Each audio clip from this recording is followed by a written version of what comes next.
Family. It's my wife, you know. We look alike. She loves me, I love her, and but family. She don't want to go nowhere by myself. Where you going, baby? I'm coming along with you, baby. I understand. What do you expect? What? I It just a matter that the ladies in Rwanda are beautiful, and she pointed them out to me too. But I love my wife, so what? Guys, my husband is a very sociable person. Really? And it's not that I don't trust him, but I don't want him to get carried away. Straight. So I have to protect him from himself. You get the drift? Yes. So it's not that I want to be his handbag, but I'm just trying to help a brother here. God have mercy upon us.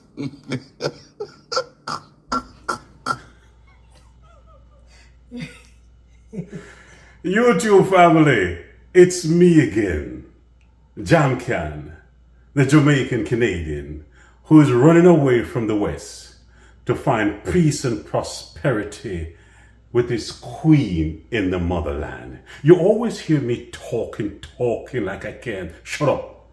So today, I want to give you the female version of my conversation.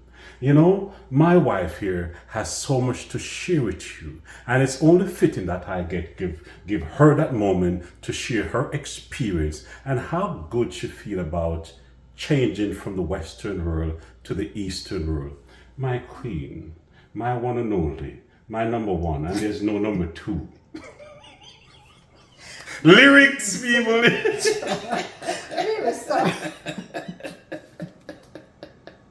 Tough when I was trying to bust a move on this dog. My darling, my queen, you look pretty, you look good, so you must look at either side of me. All right, don't know. Sure. Sorry, I'm actually sitting as a baby. Are you normal? Are you Okay, my dear. We ventured out about, say, 15,000 miles around the world. And you decided to come along with me. Many partners, many wives or husbands would not take that trip. There would always be a resistance. But you decided to tell you what, let me follow this crazy husband and see if he's on the right path. My queen, how was your experience in Rwanda, Africa? Firstly, I must say that we're bound I must be. Interesting. Yes. Wow. And trusting my husband, I trust my husband knowing that he will not lead me into the wrong direction. And so when we had decided to take the trip to Rwanda, of course, it was a spiritual move because we prayed about it. As what the Word of God says, that in all our ways we ought to acknowledge Him and He will direct our path. And when we realized that there wasn't any pushback, right, in venturing out to see another side of the world, and with even the intention to reside there,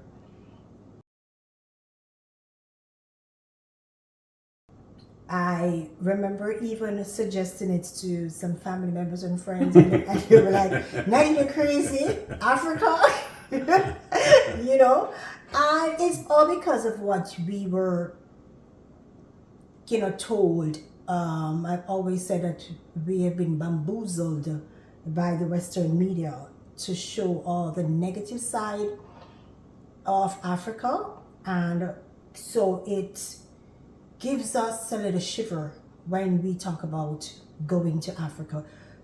visiting moreover to go and reside, so, but my experience in Africa, in Rwanda specifically, where we went, it was an experience that I wouldn't trade, honestly. There was so much to experience, so much to learn, so much to absorb, so much to understand, and yeah, it's, I must, if I can say that I left empty and I come back full. Yeah, because you're coming back with a different view and different perspective, and so yeah, it is a really good experience for me. Yeah. Okay, being in Rwanda as a foreigner, and whether I like it or not, we have this in our subconscious mind that being around our own folks, you have to be guarded. Just like in the West, I mean, we've been fed a lot of fearism about our own people. That's when you see your own people of color, you don't really think a lot of positives about your people. There's always a negative thinking in your head. And going to Rwanda and seeing that, because for me it was a culture shock. It was a shock because they just stand and they just look at you like this. And you'll be like, hi, and they're like, hi. And for me, it reminds me of Jamaica in the 1970s, where there was that innocence, there was that, there was a community.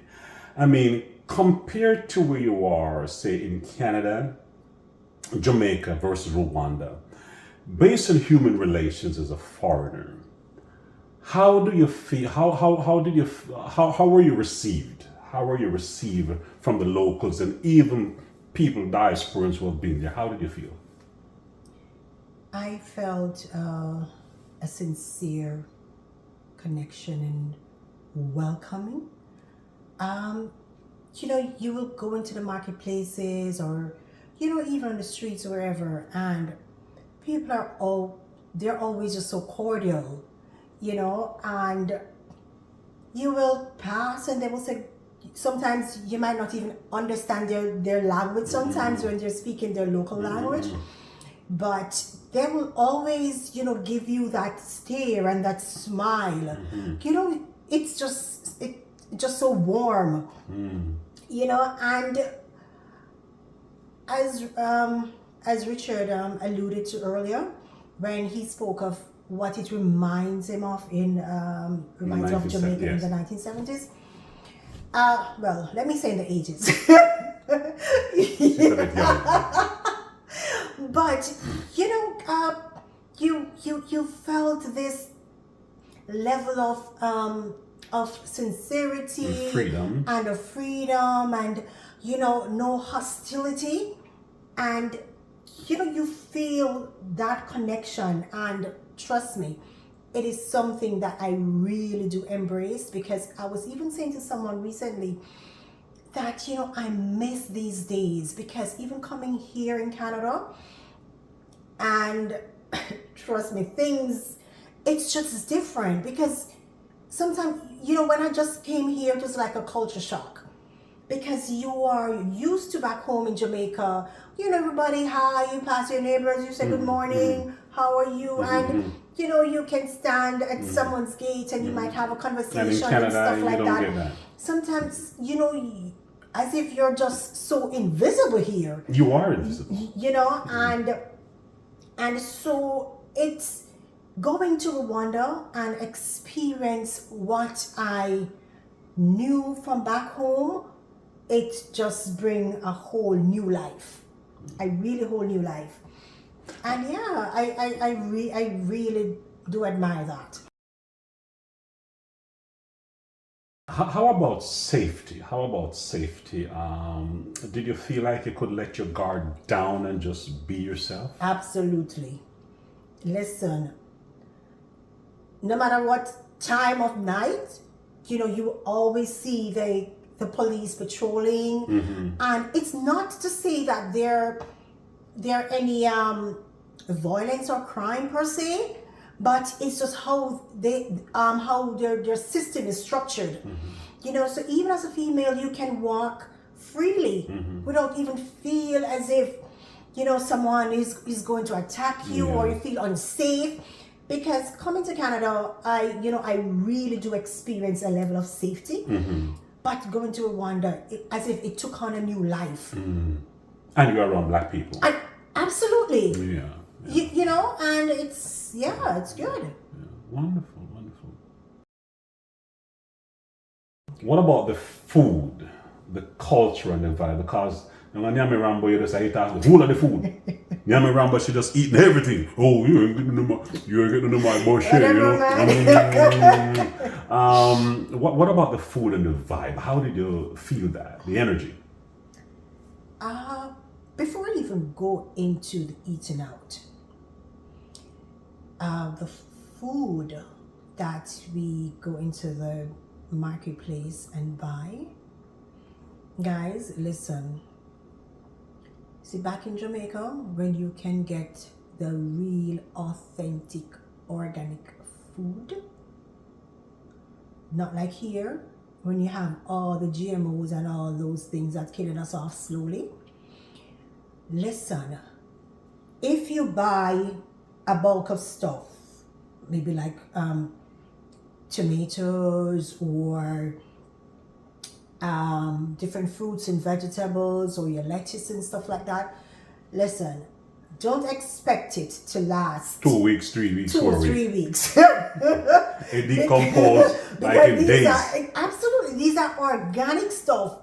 And so you remember, I remember back home in Jamaica where we normally go to the shop like every day or every other day we go to the shop. Yes, sometimes, you know, this is how maybe you have to think of shopping in Rwanda, because you don't want to have the stuff for too long because you're going to lose them all, right? And so you know, just enjoying the natural stuff. And you know that this is healthy, right? And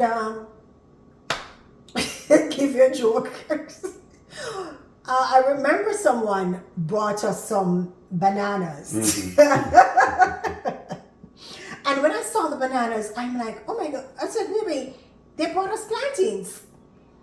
And when I started peeling the banana, he says, no, it's not plantains, it's bananas. Because they're big. They're big. But listen, but they are soft. You know? And the kalaloo. Oh Lord. They call it dodo. Dodo. Don't even go there. Oh. Listen, this reminds me, as I said, back home when you get the real deal. Yeah. Yes. And I really do enjoy that. So the organic or the ground provisions, they are cheaper in Rwanda, and the processed food that's imported are expensive. In Canada and America, the processed food is cheap, and the ground food or the Organic. Not organic, but the vegetables and whatever, those are expensive. So you have a reverse. And the grocery bill there is very, very cheap. Very, very cheap. Very affordable. Very affordable. Yes. And Family. It's my wife, you know. We look alike. She loves me, I love her. And but family. She don't want to go nowhere by myself. Where you going, baby? I'm coming along with you, baby. I understand. what do you expect? What? It doesn't matter that the ladies in Rwanda are beautiful, and she pointed them out to me too. But I love my wife, so what? Guys, my husband is a very sociable person. Really? And it's not that I don't trust him. but I don't want him to get carried away. Straight. So I have to protect him from himself. You get the drift? Yes. So it's not that I want to be his handbag, but I'm just trying to help a brother here. I think she learned it from experience, because when I met her, she was like, wandering around, and I had a few conversations with her, and look what happened. I seduced her linguistically, so she just fell victim to that. So, hey, what can I say? If you say so.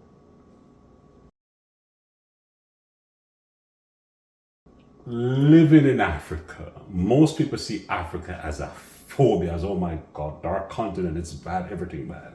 You've been in Africa now. Could you live in Africa? Absolutely. No doubt. I would pack my bag like today and go live in Africa. No doubt. No doubt.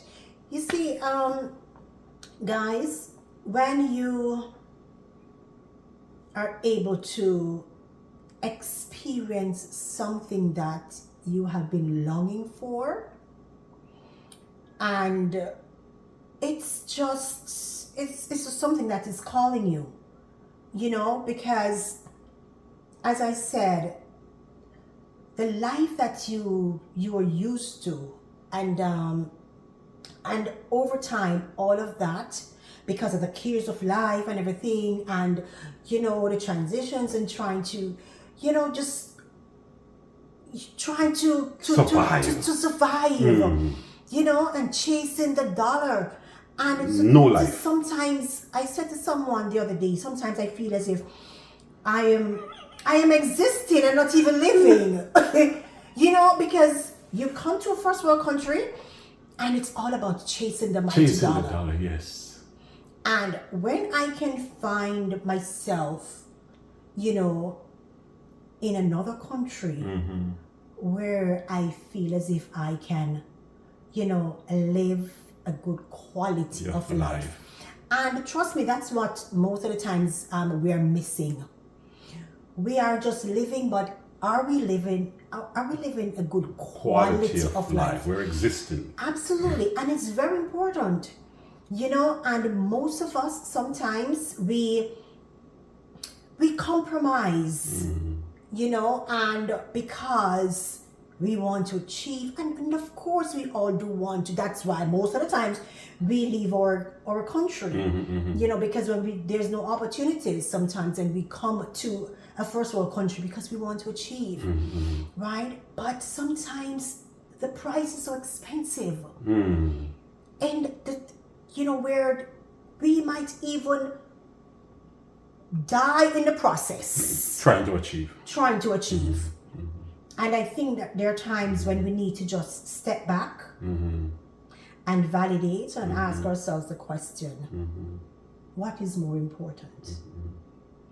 Is it the assets, or the material things, or is it the quality? Is it a good quality of life? My queen, I know when we're in Canada, when we're in the West, we have to always looking at the clock. We live on the clock. Sometimes based on our job, you're going east, I am going west. And because of that lack of consistent social interaction, your blood pressure will go up. You'll have lack of sleep. Your performance is, I would say, subside. Pray for him. But in Africa, do you find that you get more me and you feel more connected to me when you're in Africa? I must admit, because as for my husband, guys, he, as I said before, he's a very sociable person, and over time here, you feel so restricted, restricted by so much, because you can't do things on your own time because, of course, you have to pay the bills because of the job and all of that. And so I was able to see my husband in his elements. Yeah. Was it a good element? Oh, Was it like sometimes it's like an Energizer bunny. Really? I'm wondering, when is he going to slow down a little bit, please? Was it beneficial to you? All right, moving on. I thought in Africa, I thought, do I need Duracell or do I need the copper top? Which one do I need? You didn't need any. Oh, I feel so good. Yes. Yeah. Folks, let me say this to you. Africa revitalizes you. For me, I feel so much at home. It's for my mental health.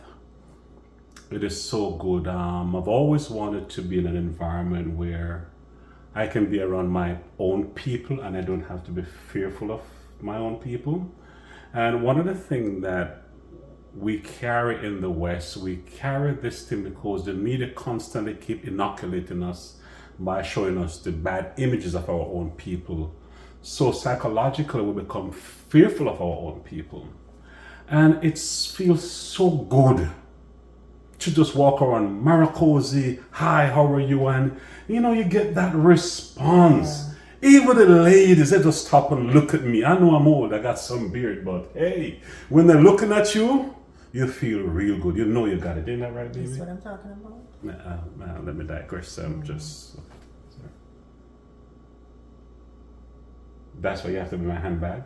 Absolutely. Oh, I thought it was a bodyguard. Okay. Okay. Anyone you want to call it.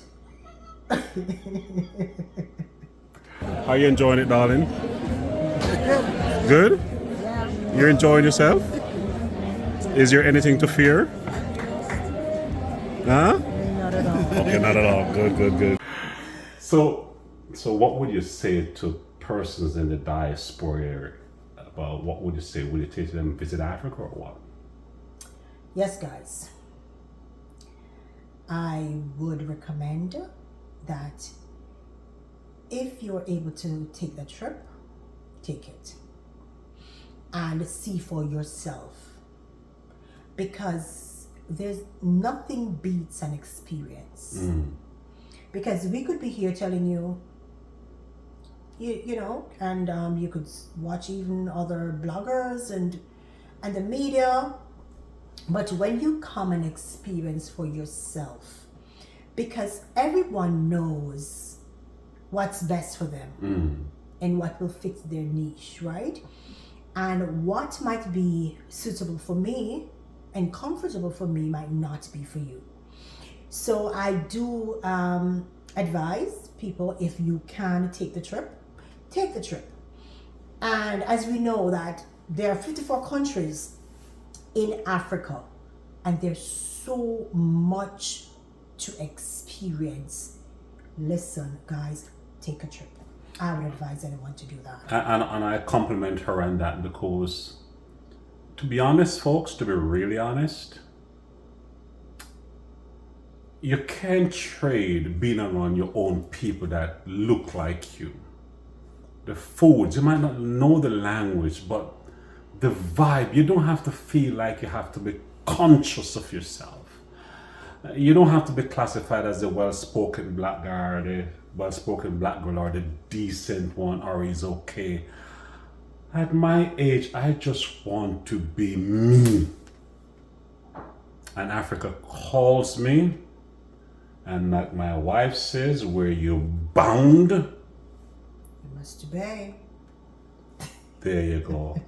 Folks, I want to thank you for listening to this piece. We will have many more for you. And please take a trip To Africa. and you will be revitalized in every way. You better believe that. Yeah. And she knows. Okay, please the court.